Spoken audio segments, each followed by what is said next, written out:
So Chenjerai Hitler Hunzvi once said to a white farm manager, and I open court, "Do you know why they call me Hitler?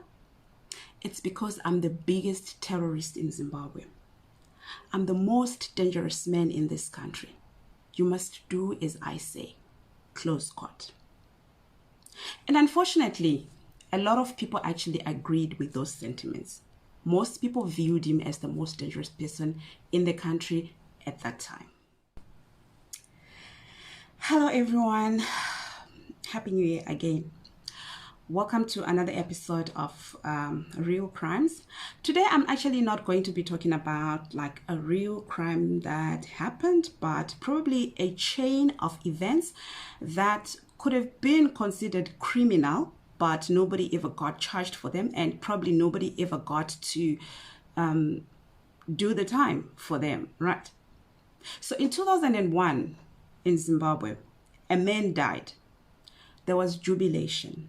There were celebrations. Drivers could be heard honking their horns on the streets. People were ululating. There were celebrations. People were super happy. People were excited. But isn't that taboo in our African culture? Who celebrates somebody's death? Why would people be celebrating somebody's death? Surely our African culture does not accommodate that. But in this instance, it actually happened and people were excited. But who was this man? This man was none other than Dr. Chenjerai Hitler Hunzvi. So who was he? Why would people celebrate his death? Like, was he such a bad person that people actually ended up celebrating his death? Well, let me give a background of this man, a brief background. So Dr. Chenjerai Hunzvi, Dr. Chenjerai Hitler Hunzvi was born Chenjerai Hunzvi in 1949, right? And like I said, he died in 2001 at the age of 51. That's when he passed on. So he was born in Mashonaland East Province, and his parents were just peasant farmers. So he grew up in Mashonaland East in Chiminya. Okay, at the age of 16, Chenjerai expressed his interest in supporting the nationalists that were fighting for the freedom of then Rhodesia, what we now know as Zimbabwe. Okay, back then it was Southern Rhodesia. So there were nationalists that were fighting for the freedom of this country from the oppressors. And these people included Joshua Nkomo, Leopold Takawira, and just to name a few. You know the rest. I mean, you know the more people, most of the people. So he expressed an interest. And he actually spoke out about how much he supported what they were doing. This did not go well with the government of the time, which were the white people. Okay, so he got arrested at the age of 16. When he was he was just a minor. So obviously there wasn't much that they could actually do. So after he was released at the age of 16, he decided to join the Zimbabwe African People's Union, ZAPU, as an active member of that political party. And in that party, he was attached to the ZIPRA, which was the Zimbabwe People's Revolutionary Army, which was basically a military wing of ZAPU. So that's how he started his journey in the liberation struggle. That he was very intelligent. Because of his intelligence, they decided, nah, we are wasting resources. Let's send this boy out of the country to study. So he was sent to Romania to study, and he did study. And he became very good in French and in the Romanian language. I don't know what to call that. So he then moved to Poland, where he studied medicine. Hitler also came back from Poland with a Polish wife. But of course, most people actually dispute that he was part of the liberation struggle, because he spent a huge amount of time in Eastern Europe. Much of his his youthful years were spent in Eastern Europe, where he was studied in Romania, and he studied in Poland. So most people actually dispute that he ever had anything to do with the liberation war. He was just, people call him an opportunist who got to be sent out to study because he was associated with that political party. So they paid for his studies, and that is all there is to it. He was not part of the liberation struggle.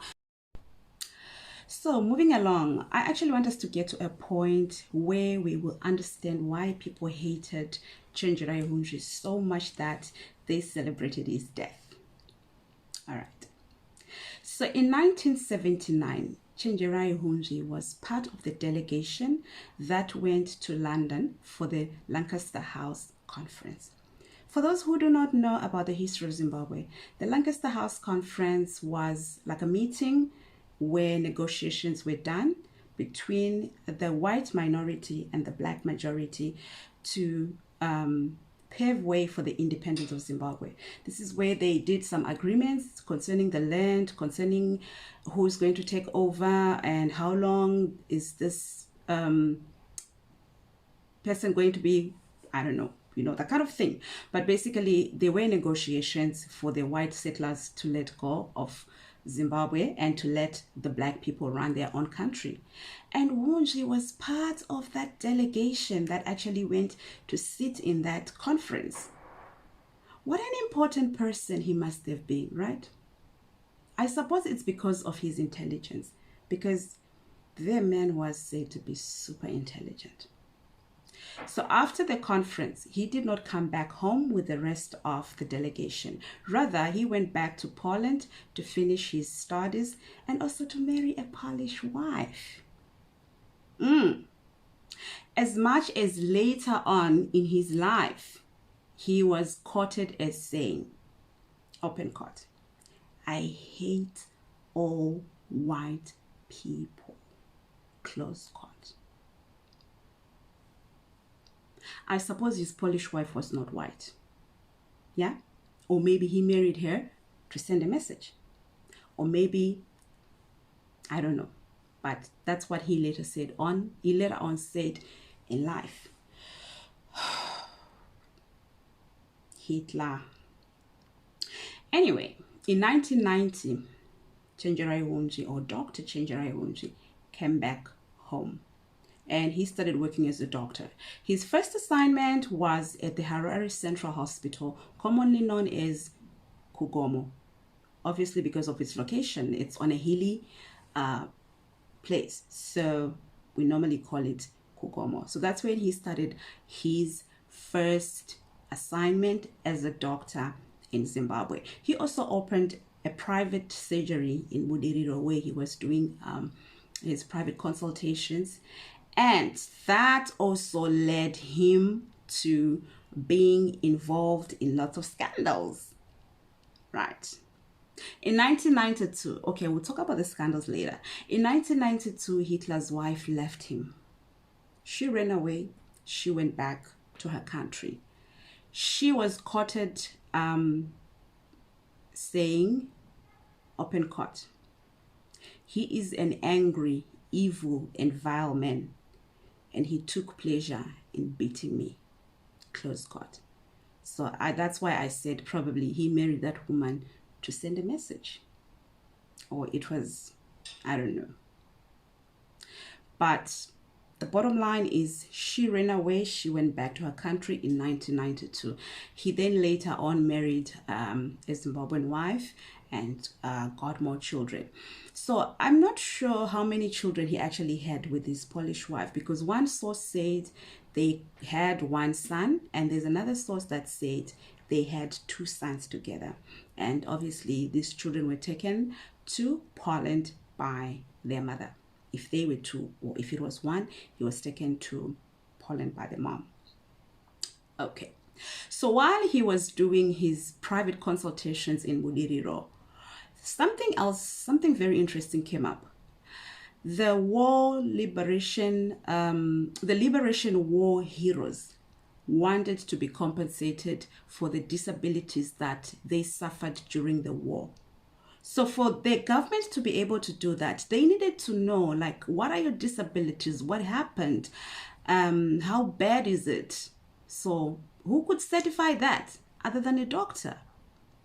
And that's where our good doctor comes in. So he was assigned to do these physical examinations on the Liberation War heroes, the survivors. So while he was doing all that, he also found himself as one of those people that got the compensation, the disability payment. How he did that, he also created injuries on document. Like, he literally had injuries on paper, nothing physical, but just on paper. And that also led to him being charged with fraud, and there was a huge scandal that went on for like 45 million Zimbabwean dollars. Yeah, a lot of ministers, a lot of people actually got a lot of money from that, because he would exaggerate the extent of their disabilities. He would exaggerate the extent of their injuries just to get them more money. From where? From the government. Was it budgeted for? I have no idea. But this is where most of the problems, the economic problems of Zimbabwe started. And that is why he was dubbed the man that left a curse on Zimbabwe by some media houses. So in 1996, the war heroes decided to form an organization that was called the War Veterans Association of Zimbabwe. This was a group. Why am I saying was? This is actually, because it still exists, this is a group of people that survived the liberation struggle. And this includes those that were actually in the battlefield, and the ladies that were providing food, the ladies that were taking care of the comrades. So all these people were coming together to form an association, and this association was supposed to be independent. It was not supposed to be affiliated to any political party. So that meant anybody and everybody who went to who was involved in the liberation struggle was supposed to be part of this association. Okay, it doesn't matter what political party you were now affiliated to. But unfortunately, that was not possible. This association became an extension of the ruling ZANU-PF. It became a very powerful tool for the then president of Zimbabwe, Robert Mugabe. It became a very powerful campaign tool for him. Okay, so anyway, in 1997, Chenjerai Hunzvi came up with another idea. He had become so powerful that even the president was sort of scared of him, so he had to keep him close. So he came up with an idea that he wanted all the war vets to get gratuities. Okay, this is where the 50,000 Zim dollars came in. So people that had fought the liberation struggle, whether in the battlefield or back in the kitchen or back in the bush making food for the comrades, back in the bush nursing the comrades, whoever was involved. It was basically vakomana vanga vari ku front, nana chimbwido, nana muchiba. So yeah, the boys and the girls that were not in the battlefield, as well as the men and the women that were in the battlefield, or the girls and the boys that were in the battlefield, everybody was in this association. And Hunzvi sat down with them and convinced them that they should demand gratuities. Who doesn't want money? Of course, they would do it. So in 1997, they demanded 50,000 Zim dollars for everybody. 50,000 per person. Okay, so this totaled a bill of about 5 billion Zim dollars. And because Mugabe was caught between a rock and a hard surface. He agreed. A bill of 5 billion Zim dollars that was not budgeted for was released.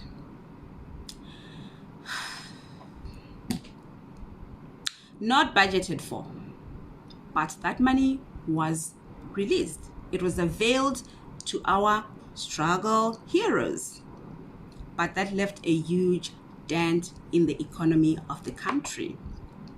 Okay, so now that the war vets have been given these gratuities and they are no longer nagging Mugabe, they are no longer a threat to him, he decided to be allies with them. They were used for campaigns. They were used for anything and everything that involved ZANU-PF. They were now an extension of the ruling party. In 2000, before 2000, basically in 2002 things happened. In the year 2002 things happened. The first thing was the third Chimurenga. And the third Chimurenga meant invasion of white-owned farms by the war veterans. Already they have the president in their pockets. They have the military in their pockets. They have the police in their pockets. Nobody could challenge them. They went on invading white people's farms and basically chucking them out and taking over. No compensation, no excuse me, no appointment. I just walk in and I tell you, I want your farm. I think your farm would look nice on me. I think I'd look nice sitting in this farmhouse. So you pack and go. Now, you don't want to go? Yeah, it was bad. It was bad. If anybody resisted, they were beaten, they were tortured, they were killed. So farmers were told to leave everything. Most of them left everything, basically their livestock, their equipment, probably even personal belongings, you know. They just had to flee for their lives. So this was the beginning of the third Chimurenga, which we now know as the Land Revolutionary. Land was taken over randomly. Land was taken over like there was really no accountability or no documentation as to who is occupying what and how much land have they taken. So some people ended up taking more than one farm. Whether they were able to use the farms or they were not, that was besides the point. The point was, we went to war to fight for this land. We want our land back. And the government is taking too long to give us our land back. So let's go in and get it by ourselves. From the time of John the Baptist, the kingdom of God suffered violence, and the violence shall take it by force. They just had to apply that verse in their lives. So they took over the land. The second thing that happened in 2000 were the elections. Again, Hunzvi and the war vets went on a rampage because now they had just proved that they're above the law. So they would go allegedly,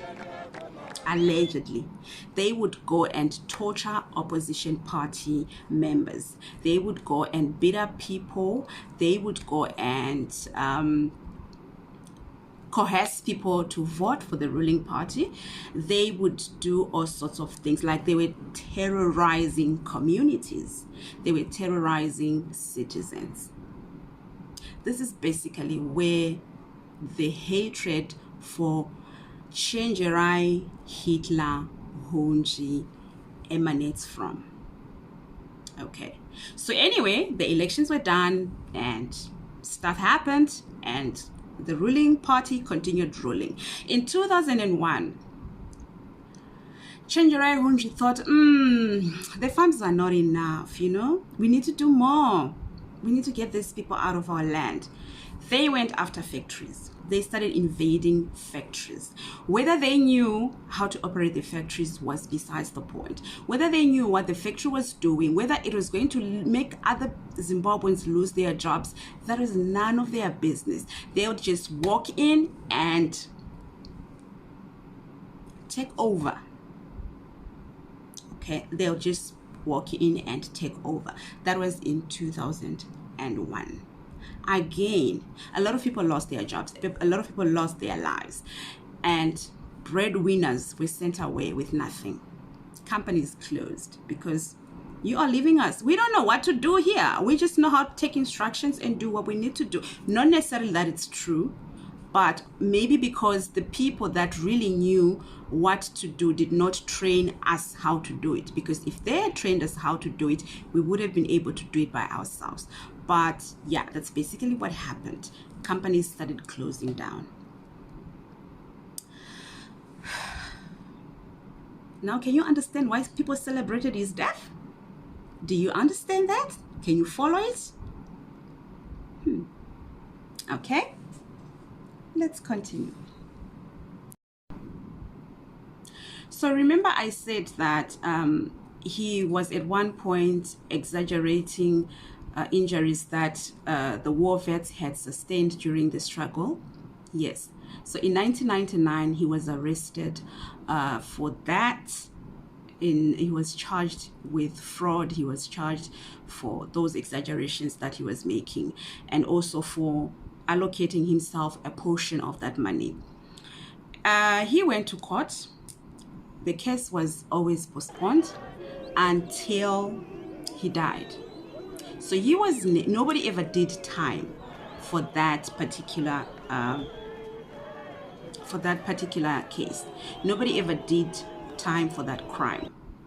It was just postponed, and then you would actually see him outside the courtroom, full of pride and everything else that goes with pride. You could see he knew this thing was not going to go anywhere. He already knew the verdict. He already knew that, well, you guys are this is all just for show, you know. We're just trying to tell the world that, oh, we are a country that has the rule of law. We can actually take people to court. We can actually arrest people. We can actually charge people. But he knew that, yeah, this was all for sure. Nothing was going to happen. So the year that he died, hey, he did the worst. He did the worst.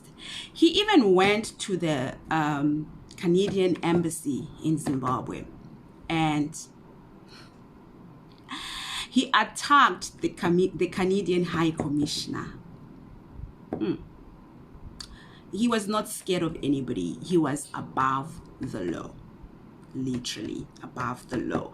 He wasn't scared of anything. And during the campaigns for the 2000 elections, he allegedly tortured a lot of people. He allegedly abducted a lot of people. He allegedly even killed people. Okay, so his surgery in Budiriro became a torture chamber. Yeah, this is where most of the torturing was going on, and that was a very bad time for people of the opposition party. So yeah, that was really a bad time for them. Anyway, in 2000,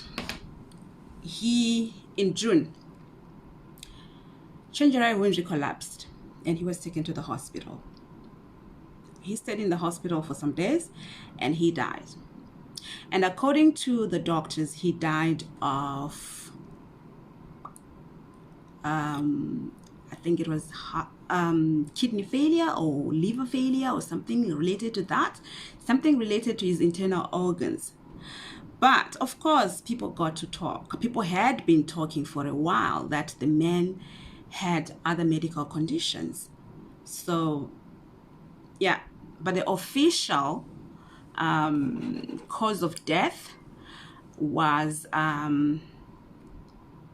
think it was some malaria related to some liver thing, heart condition, malaria, kidneys, liver, something related to that. But of course, people had diagnosed him a long time ago. You know how it is like with the visual testing centers. A lot of us have those visual testing centers. So people had tested him and they had his results. And when he died, they concluded that he had died of whatever that they diagnosed. with their eyes. Visual testing centers. And also, yeah, before he died in 2000, he had been elected into parliament. I think what I can basically say is Chenjerai Hunzvi had become very powerful. He had become so powerful that if he had continued on that path, he could have become probably a threat to whoever, to very powerful people. So the issue of electing him into parliament, I think it was just more of keep your enemies closer concept. I don't think it was because he deserved any position in parliament. Well, that's just my opinion. I mean, like, everybody's entitled to their own opinion, right?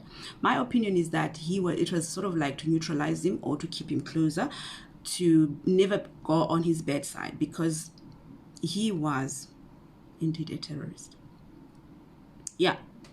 So, that's the story of a man that left a curse on Zimbabwe. That is the story of a man whose death was celebrated by the majority of Zimbabweans in the year 2001.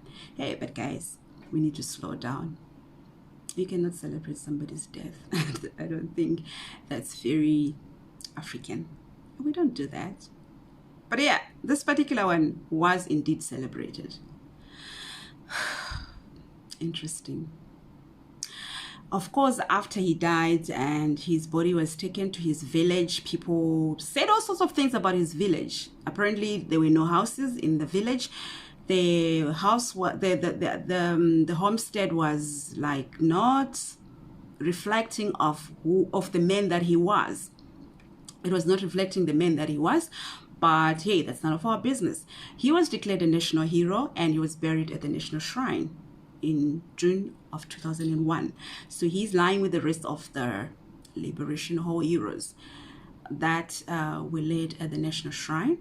And yeah, that is the end of the story. Thank you guys for watching. Thank you so much for watching. I just decided I would do a series of story times, or maybe, yeah, talking about some of the people that have walked in Zimbabwe, that gained power, that died mysteriously, that did bad things to people, probably to the extent that people were relieved that they've died.